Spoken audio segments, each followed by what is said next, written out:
Subhanaka la ilma lana illa ma 'allamtana innaka antal alimul hakim. La haula wa la quwata illa billahil aliyyil adzim. Malam ini masih melanjutkan pengajian kitab Tanbihul Mukhtarin. Pembahasan masih terkait dengan adab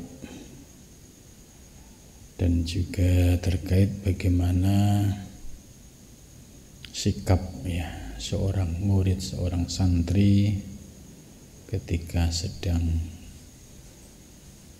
mencari ilmu. Nah, sebab di kitab Ta'limul Muta'alim itu dijelaskan ada dua contoh, yang satu santri yang istiqomah ngajinya, duduknya, takdimnya, sedangkan yang satu itu semaunya gitu. Ini penjelasan di Ta'limul Muta'alim, kisah ini. Terus apa dampaknya padahal sama-sama ngaji, cuma yang satu sejak awal dia ngaji menggunakan adab, sedangkan yang satu hanya dia tidak tertib, tidak istiqomah, semaunya sendiri. Ternyata setelah pulang dua santri ini mulai terlihat hasilnya.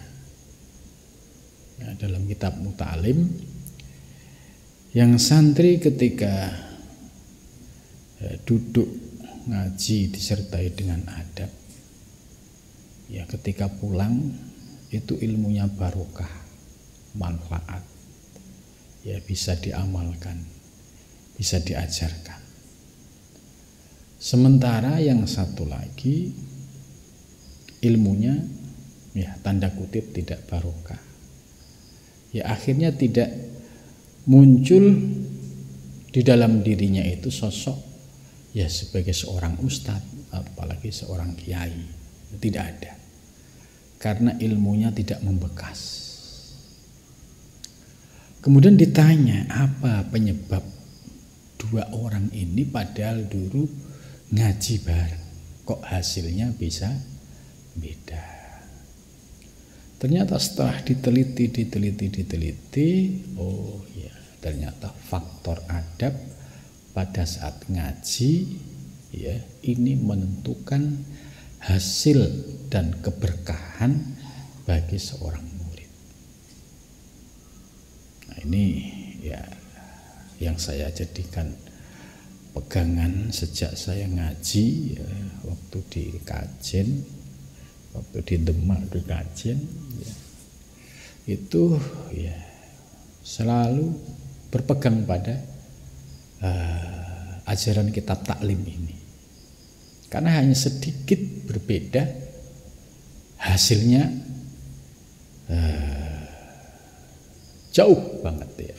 Yang satu ilmunya manfaat, yang satu ilmunya tidak bisa diamalkan. Ini terkait dengan faktor adab. Nah, terkait adab ini nanti akan dijelaskan yaitu dengan mengutip makalah-makalah yang disampaikan oleh Imam Syafi'i, Imam Malik dan imam-imam yang lain.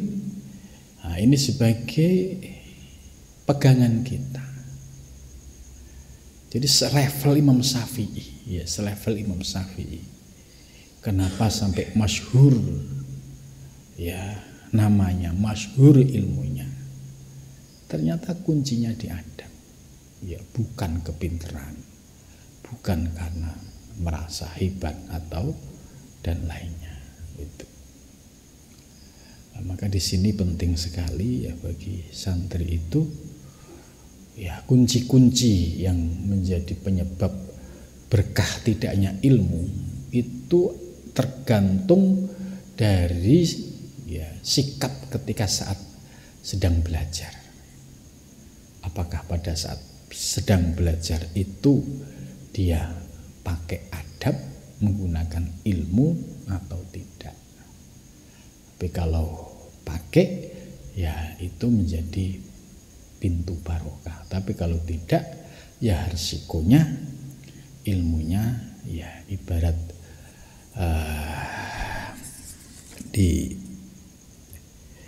di belakang nanti ada penjelasan, ya ibarat orang yang berilmu tapi tidak disertai adab, itu habaan mansur, yaitu seperti debu yang berterbangan yang tidak memiliki manfaat sama sekali. Ini na'udzubillah min dzalik, ya. Qala musannif rahimakumullah wa nafa'ana bihi wa bi ulumihi fi darini amin ya rabbal alamin. Masih ada satu makalah terkait dengan ya pentingnya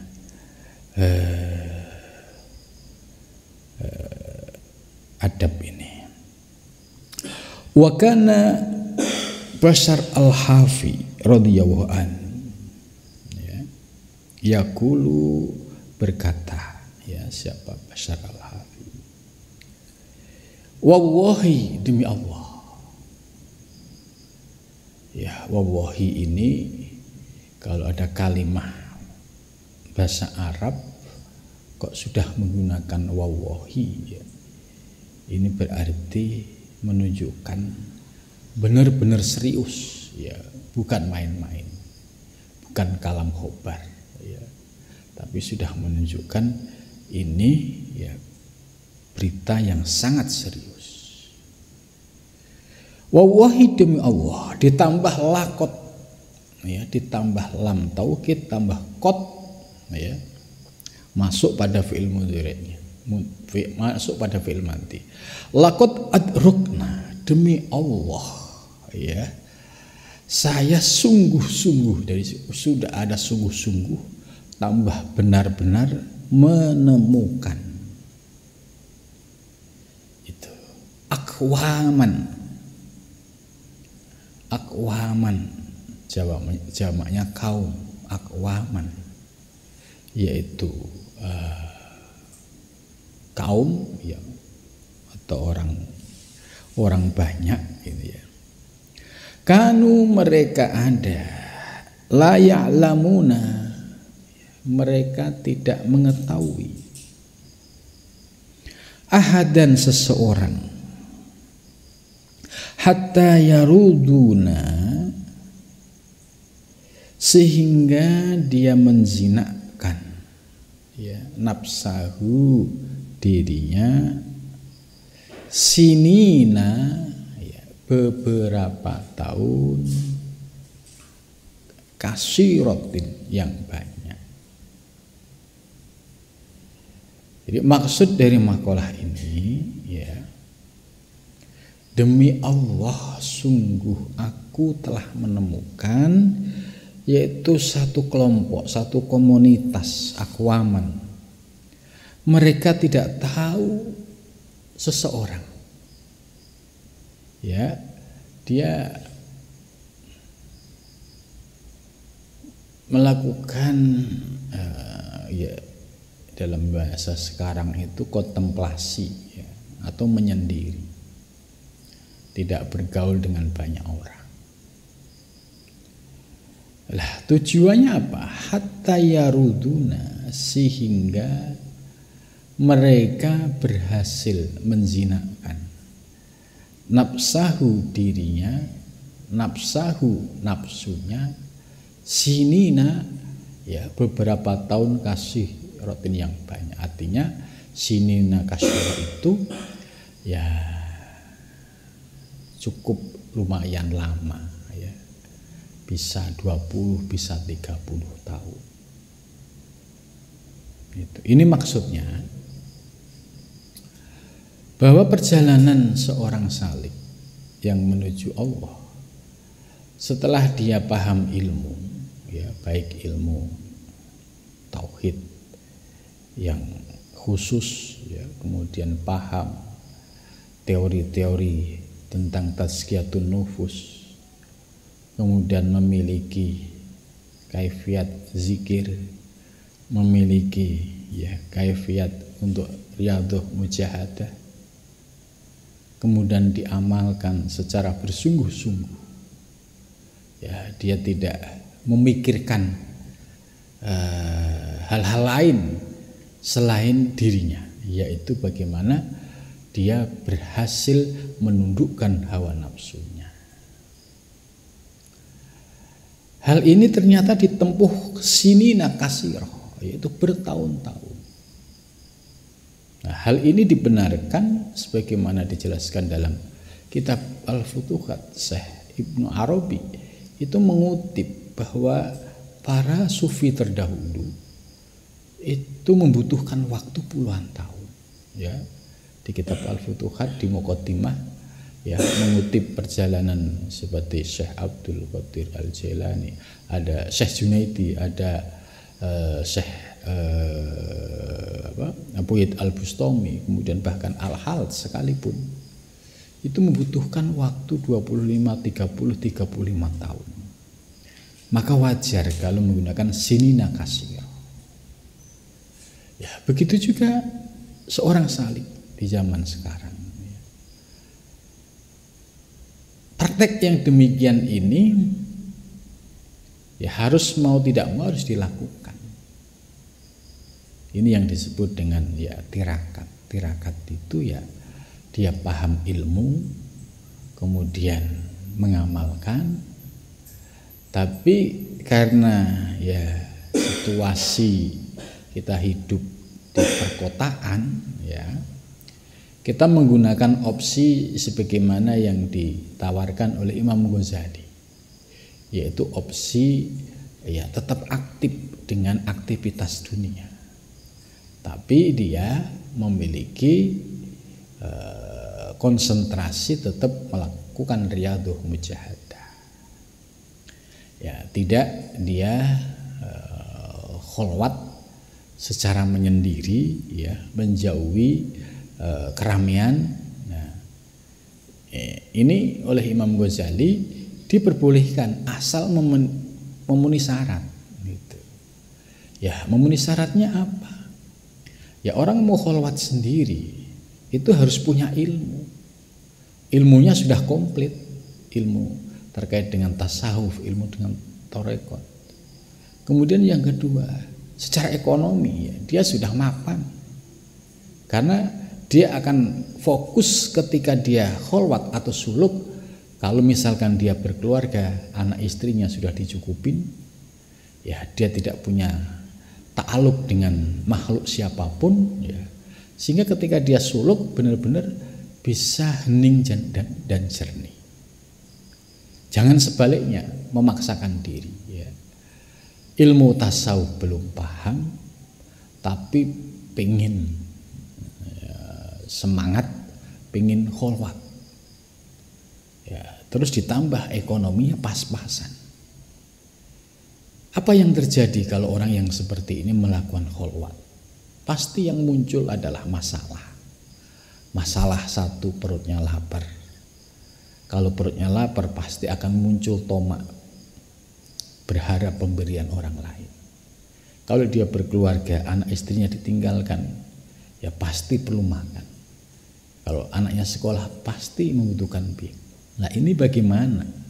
Kalau tidak mungkin. Kalau tidak dicukupin, pasti fokus konsentrasinya akan buyar. Mungkin jasadnya dia bisa kholwat, tapi pikiran dan hatinya melayang kemana-mana, karena tidak memiliki kesiapan ilmu dan tidak memiliki kesiapan secara ekonomi. Jadi terkait dengan kholwat kita berpegang pada pendapat Imam Ghazali, ada dua opsi. Ada yang diperbolehkan kholwat atau suluk apabila memenuhi syarat. Kalau tidak, sudah, tetap kita aktif di tengah masyarakat, tapi kita punya prinsip riyadhah mujahadah. Riyadhahnya apa? Dia zikirnya istiqomah. ngajinya istiqomah. Apa yang sudah menjadi wadhifah itu dikerjakan rutin. Jadi tidak jangan sampai tidak punya pegangan sama sekali. Zikir tidak punya, riyadhah tidak punya, terus ilmu juga nggak paham. Nah, ini sama sekali nggak ada efeknya. Gitu. Jadi jangan sampai kita salah memahami dalam terkait dengan persoalan tadi, soal suluk tadi. Bagaimana kalau dia bujang? Ya, kalau dia bujang masih nanggung dirinya sendiri, ya, dan tidak terbentur dengan urusan nikah dan lain sebagainya, ya dia dipersilahkan. Kalau memang sekiranya tidak mengundang madharat gitu loh. Sebab kalau dia bujang tidak punya aktivitas duniawi, lah terus makannya dari mana? Kalau tidak pasti potensi tomak itu tinggi, ya, berharap pemberian orang tinggi. Ya, kecuali kalau sudah bisa menghilangkan tomak itu. Dan menghilangkan tomak tidak gampang. Untuk ta'aluk hanya kepada Allah itu. Maka dalam hal ini kita menyesuaikan makom kita. Jangan memaksakan diri pada satu makom yang itu bukan makom kita. Pasti akan mengalami banyak masalah dan kendala. Tapi kalau kita sesuai makom bertahap, ya kita akan nyaman dan akan terukur, ya, perjalanannya itu. Wa yadharu, dan nyata lahum bagi mereka solahu niyatihi, kebaikan niatnya. Gitu. Jadi nampak karena niatnya tulus, ya, artinya sudah memenuhi syarat. Niat ilmunya sudah memenuhi syarat, ngerti, paham ilmu, ya, sehingga niatnya itu lurus, ya. Nah, jangan sampai tadi memaksakan diri, ya, kemudian ujung-ujungnya ya dia niatnya nggak lurus, gitu. Akhirnya ya munculnya tomak, ya, kemudian riya dan lain sebagainya. Ini resikonya seperti itu. Wa kan Abdurrahman bin Al-Qasim radhiyallahu anhu, dan ada siapa Abdurrahman bin Qasim radhiyallahu anhu, yaqulu berkata, khodamtu al-Imam Malikan radhiyallahu anhu isrina sana. Ya. Khodamtu, aku berkhidmah, Malikan, ya, khodamtu, aku berkhidmah, al-Imam, pada imam, ya, Malikan, Imam Malik radhiyallahu anhu. Ini Abdurrahman bin Qasim, dia berkata, aku berkhidmah pada Imam Malik radhiyallahu anhu isrina sana, 20 tahun. Itu isrina sana, 20 tahun. Ini khodamtu itu khidmah. Khidmah itu didasari dengan niat yang tulus, ya, yang ikhlas. Khidmah dengan guru, ya, siapapun dia gurunya, tapi kalau sudah diyakini itu guru, ya itu niatnya harus murni, bersih, semata-mata, ya, untuk lillah, karena Allah. Selama khidmah, ya, tentu harus memahami yang namanya orang khidmah, ya, dia paham tugas-tugasnya. Ya, tentu, ya, seorang santri yang berkhidmah dengan gurunya, ya, dia akan menjalankan apa yang ditugaskan oleh seorang guru kepadanya.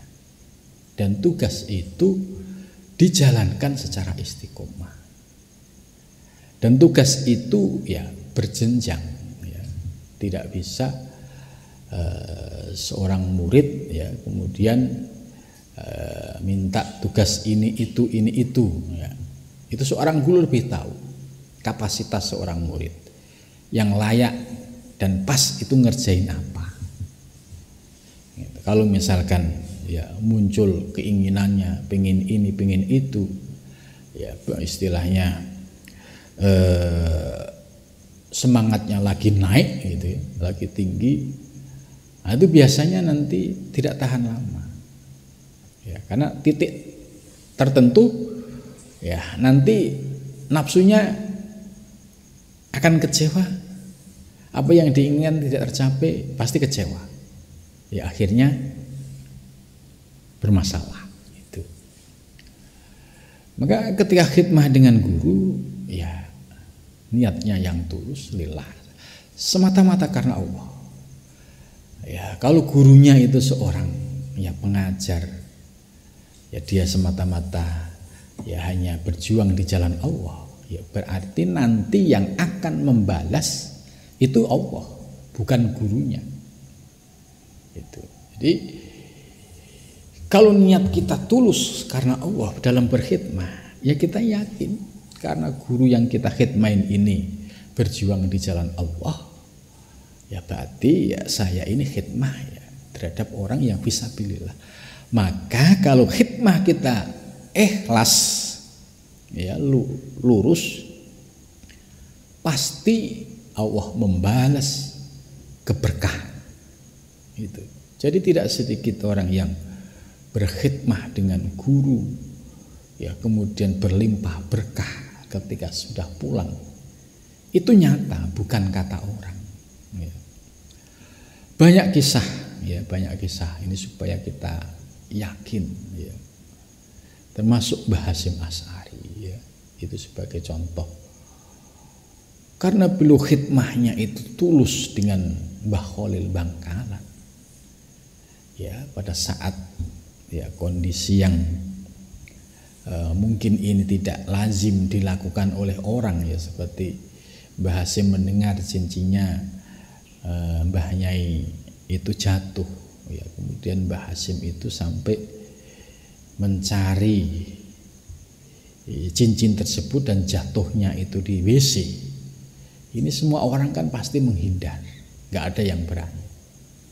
Tapi karena ini adalah istri kiainya, dia tidak pandang sekalipun itu dalam WC.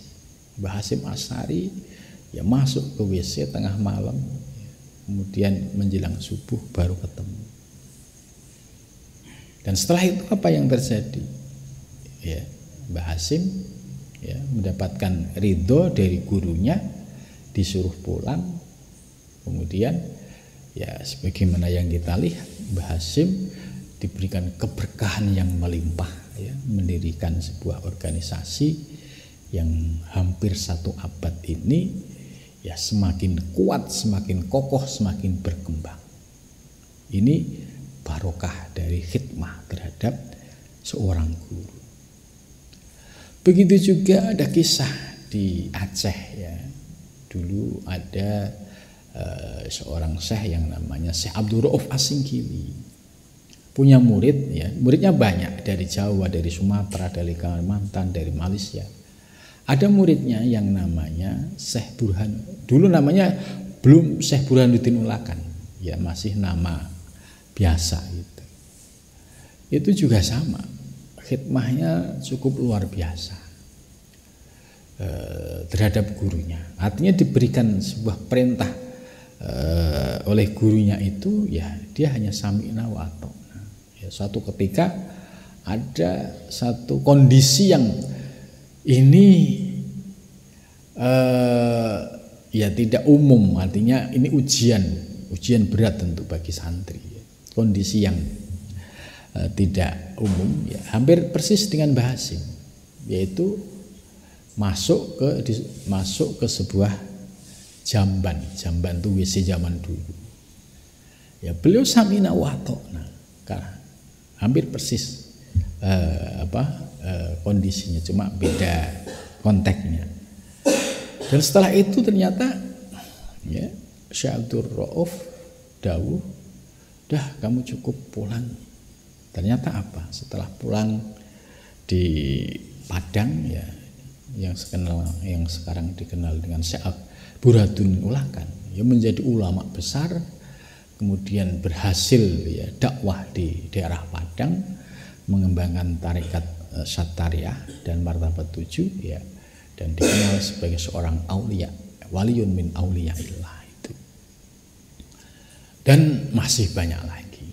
Jadi kalau kita pernah merasakan nikmatnya khidmah ya disitulah ya kita akan merasa ya kenyamanan ya, nikmat khidmah yang didasari dengan keikhlasan itu ya jangan pernah ragu, pasti akan diberikan balasan oleh Allah yang berlipat ganda, entah itu apa bentuknya ya, itu yang penting niatnya itu lurus. Yang kedua ya apapun yang diperintah seorang guru ya sami'na wa ata'na, selama gurunya tidak menyuruh untuk maksiat ya. Itu kalau gurunya menyuruh untuk maksiat, inilah ta'ata li makhlukin, tidak ada ketaatan kepada makhluk li maksiatillah, tidak ada ketaatan kepada makhluk untuk maksiat kepada Allah gitu.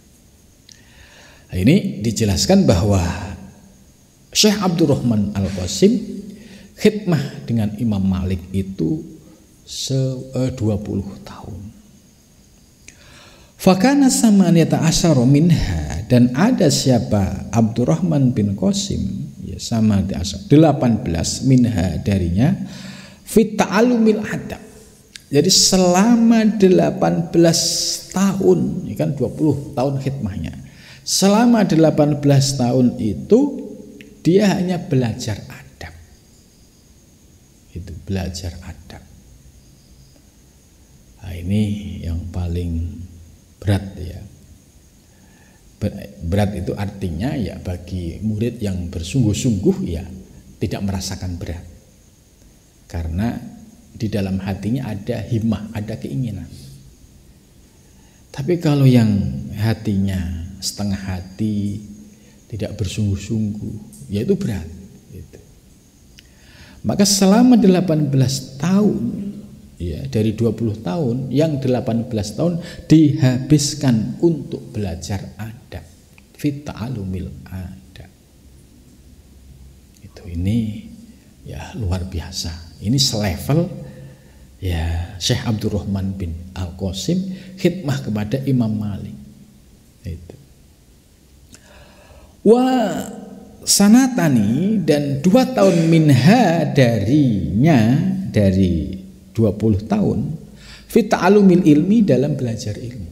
Jadi belajar adab 18 tahun, 2 tahun baru belajar ilmu.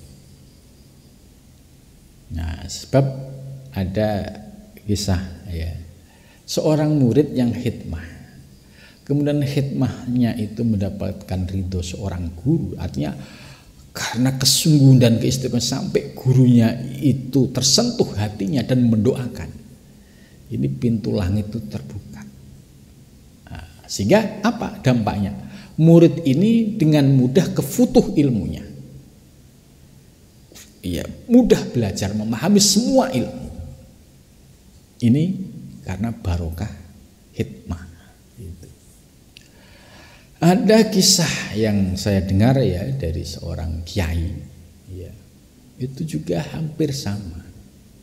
Nah, termasuk Mbah Hasyim Asy'ari ketika ngaji di Mbah Khalil itu ya banyak tidak ngajinya ya, karena ketika mau ngaji itu selalu mendapatkan tugas gitu, sehingga waktunya untuk ngaji dengan khidmah itu banyak khidmahnya ya. Ini bisa di cross check dengan sumber-sumber ya yang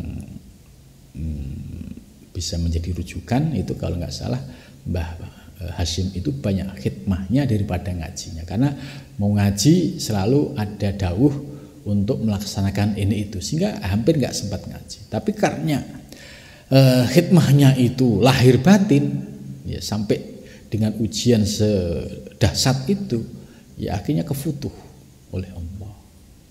Nah, kemudian kisah yang nyata ya, ada seorang kiai cerita, ada santri yang mondok ya. Kemudian ketika dia mondok itu sama, dia tidak memilih yang ngaji itu enggak. tapi melihat apa ini di lingkungan kiainya yang belum ada yang megang. Ternyata kambingnya nggak ada yang ngurusin, itu kan. Dan biasanya santri juga gengsi kalau sudah santri terus ngurusi kambing. Nah, santri ini lebih memilih khidmah ngurusi kambing. Jadi sehari semalam ya nyariin rumput, kemudian ngembala kambing, dan itu dilakukan secara bertahun-tahun. Bahkan kisahkan itu hampir tidak pernah ngaji, hanya khidmah aja gitu. Suatu ketika ini kiainya ini punya anak perempuan ya. Kemudian biasa kalau punya anak perempuan itu ya istilahnya kalau ada orang yang mau ngelamar yaitu diuji kemampuan baca kitabnya. Nah, itu ada beberapa calon ya di antara murid-muridnya atau dari yang lain itu yang ingin ya jika diizinkan ingin menjadi menantu kiai ini. Menariknya santri kiai yang setiap hari hanya ngembala tadi itu tiba-tiba didhawuhi sama kiai, "Dah kamu ikut," gitu. Wah, bingung dia, bagaimana mau ikut? Sementara nggak pernah ngaji, ini yang dibaca kitab ya itu kan. Benar ya, suatu ketika pas ya hari hanya itu ya terjadi tes kitab ya di hadapan para kiai. Apa yang terjadi? Ya namanya nggak pernah ngaji, baca kitab ya bingung. Narkibin ya bingung, mubtada khobar ya bingung, fi'il fa'il ya bingung gitu.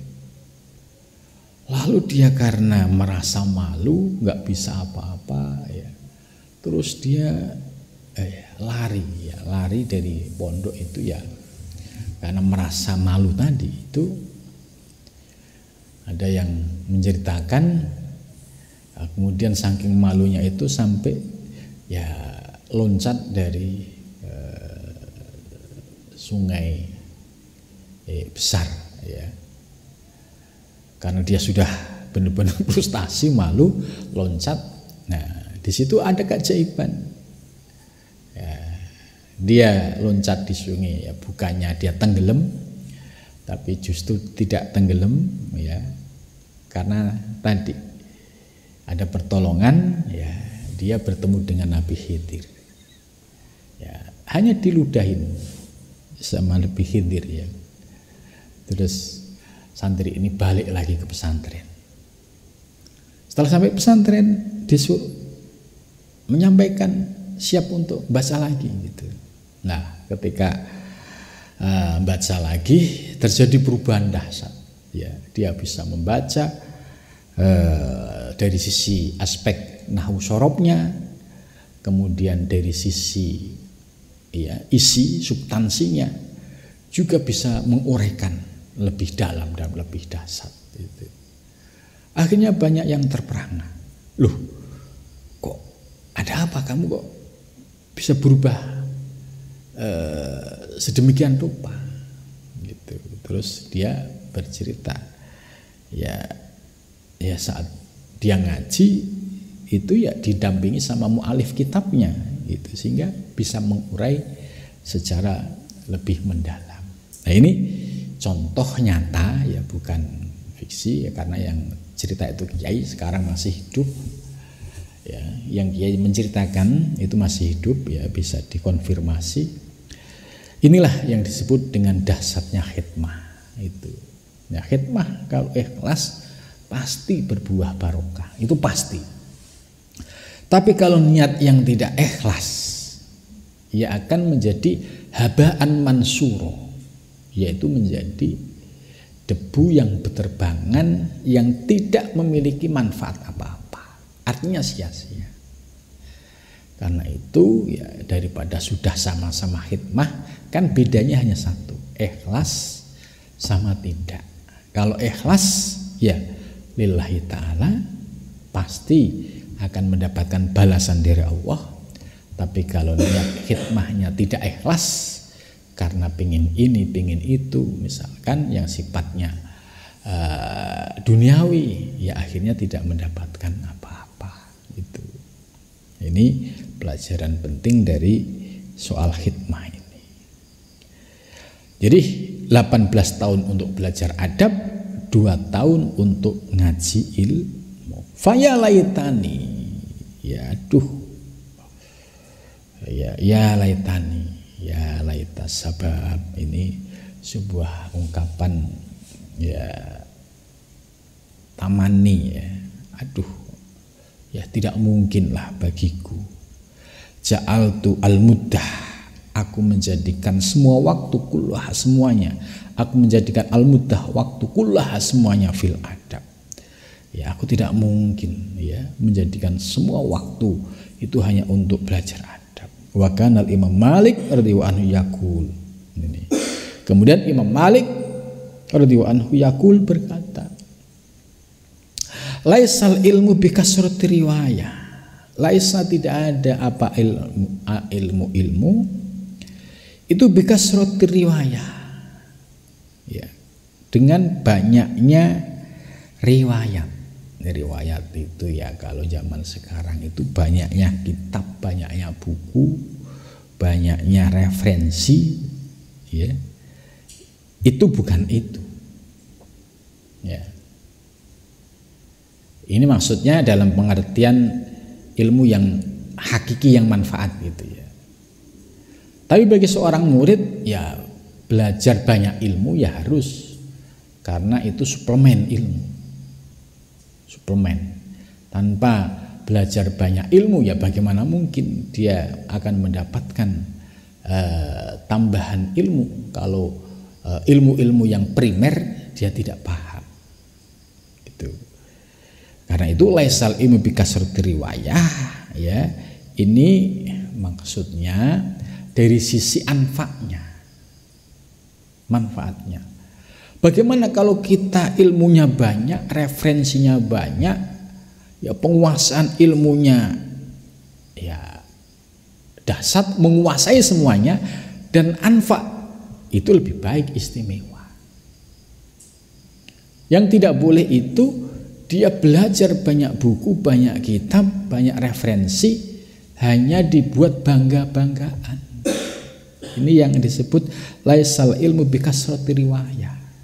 Jadi banyak kitab, semua kitab sudah dikaji, tapi hanya dibuat bangga-banggaan, tidak diamalkan. Maka kritiknya ya jangan terpesona dengan banyaknya referensi apabila ilmu yang menyerap masuk yang diamalkan ternyata prosentasenya kecil. Kalau dia bisa seimbang, istimewa, referensi banyak, ilmunya banyak, kemudian dia konsekuen, akhlaknya, ilmunya, adabnya, itu. Jadi buah daripada ilmu itu ya akhlak, adab. Itu maka lebih utama orang yang beradab daripada orang yang berilmu tidak punya adab. Itu. Istimewa lagi ya berilmu ya beradab gitu. Jadi jangan sampai ngambil perbandingan yang adab aja deh nggak perlu ilmu kemudian nggak mau ngaji, ya salah. Ini hanya dari sisi perbandingan. Istimewa ya dia berilmu ya beradab. Istimewa dia ngaji banyak ilmu, banyak referensi tapi diamalkan. Itu jangan sampai hanya dibuat gagah-gagahan, dibuat pamer-pameran, kemudian dibuat istilahnya alat kesombongan. Ini berarti ilmunya layan tafi, tidak memberikan manfaat. Innamal ilmu, sesungguhnya ilmu ya manfaat, tidak manfaat apa ilmu ya. Oke. Innamal ilmu, sesungguhnya ilmu ma itu sesuatu ya, nafa'a yang memberikan manfaat. Apa ma? Wa amila dan mengamalkan bihi dengan ma sopa sohibuhu orang yang punya ilmu. Jadi ini salah sedikit mengartikan manafa'ah, maknanya bisa rusak. Itu misalkan manafa'ah diartikan nafi, itu ya akan rusak. Ternyata memnya ya ma isim mausul.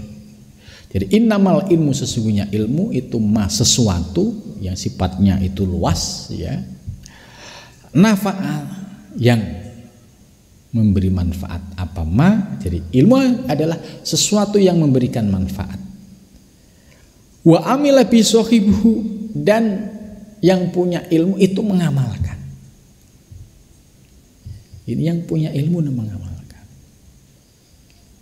Ya karena itu ya untuk koreksi ya, koreksi diri kita. Sejauh mana ilmu kita itu manfaat apa tidak, itu bisa dilihat dari praktek keseharian kita. Contoh soal ya sebelum yang lain-lain ya. Kita tujuan punya ilmu kan supaya paham agama Islam, paham ajaran agama Islam ya kan, kemudian diamalkan. Yang paling sederhana ukurannya gampang. Lihat ya, dulu yang pertama sholatnya. Orang yang berilmu ya, ketika dia sudah tahu ilmu tentang wajibnya sholat ya, bagi orang mukallaf yang tidak menjalankan sholat atau sengaja meninggalkan sholat, maka sama saja dia telah membuka pintu neraka. Itu. Dia sudah tahu ilmunya, tapi karena terkendala hawa nafsu, diseret terus hawa nafsunya. Waktunya sholat berat, apalagi kalau sholat sendirian. Sholat jamaah itu sesungguhnya enteng, narik kita yang awalnya malas kemudian menjadi semangat. Kalau sholat 5 waktunya ini kok minus, ya tidak tertib, tidak dijalankan secara sungguh-sungguh, itu jelas indikator itu ilmunya nggak manfaat. Karena ciri orang yang punya ilmu itu khusnyatullah, wedi marang Gusti Allah. Oh iya, sholat ini kan fardu, sholat ini nanti yang akan dihisab oleh Allah.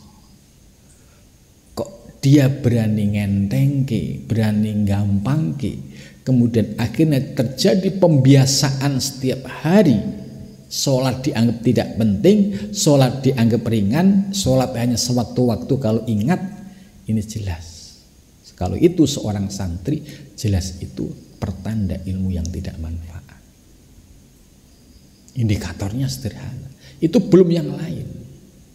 Karena kalau sholatnya itu sudah tertib ya, nanti naik ditambah sunnahnya, itu akan muncul rasa sedih ya. Kalau dia nggak sholat, sekali nggak sholat itu sedih. Tapi kalau nggak sholat kok hatinya biasa saja, ini jelas ini hati mati. Jadi kalau ada orang ngaku mukmin, dia sudah mukallaf, nggak sholat kok dianggap biasa, ini jelas hatinya sedang sakit. Ya, kalau orang yang hatinya sakit, nggak sholat terus-terusan dianggap biasa. Tapi kalau orang yang hatinya itu ada sensitivitas, ya, nggak sholat itu sedih, maka cepet-cepet qodho. Ya qodho itu menurut Imam Syafi'i ya, harus qodho sebagai tarbiyah. Kalau orang tidak meninggalkan sholat, tidak qodho, dianggap biasa, ini akan mengentengkan sholat. Enggak sholat dianggap biasa, enggak sholat dianggap biasa. Padahal nanti di hari kiamat yang dihisab pertama kali adalah sholat. Jadi ini indikator pertama. Yang kedua baru ya soal yang lain-lainnya. Itu. Kalau yang fardu saja diabaikan, terus mau nyari apa? Buat apa dia ngaji bertahun-tahun kalau sholatnya ternyata minus? Sampai kapanpun ya minus, tidak bisa untuk menjadi lebih baik. Ya karena itu ini bisa menjadi koreksi diri kita. Yang paling berat sholat isya sama subuh itu. Kalau subuh kok sudah terbiasa berat jamaah, yaitu setan itu akan berhasil menggoda, seterusnya ya akan terus-terusan. Enggak subuh dianggap enteng, enggak subuh dianggap enteng, dianggap biasa. Bangun jam 7, jam 8, enggak ada beban, enggak ada merasa dosa. Nah, ini dampaknya itu seperti itu. Nah, maka orang yang demikian ini ya kalau menurut kriteria ini innamal ilmu manafa'a wa amila bi sahibu. Jadi sebelum mengamali yang lain, yang pokok dululah yang ada yang akan diminta menjawab oleh Allah, yaitu soal sholat dulu. Kalau sholatnya bagus, tertib, itu jaminan dari Allah. Pasti akan diberikan keberkahan hidup. Jadi hidup itu nggak sulit banget. Hidup itu ya istilahnya diberikan keberkahan. Jadi nggak sini mentok sana mentok gitu. Jadi kalau ada orang kok sini mentok sana mentok, itu bertanya kepada diri sendiri, apakah kewajiban dari Allah sudah dijalankan atau tidak. Itu ada sesuatu yang harus diperbaiki. Kalau kita sudah berhasil memperbaiki sholat kita, ya insya Allah Allah akan memberikan limpahan keberkahan lahir dan batin. Ya, ini janji Allah. Waqala Imam Syafi'i, ya baru satu paragraf, waktunya sudah habis. Insya Allah ini menarik lagi karena yang dikutip ini imam-imam yang menjadi rujukan kita. Ya, kenapa Imam Malik bisa sehebat itu? Kenapa Imam Syafi'i sehebat itu? Nah, tentu ini bisa menjadi pelajaran buat kita yang hidup di zaman sekarang, ya dengan berpegang pada makalah para ulama yang tentu merujuk pada sumber-sumber Al-Quran dan hadis, ya akan semakin menguatkan kita untuk terus istiqomah menjadi seorang murid, seorang salik yang menuju Allah Subhanahu wa ta'ala. Mudah-mudahan diberikan kemudahan, kelancaran di dalam mengamalkan, memahami ilmu dan mengamalkan ilmu. Amin ya rabbal alamin.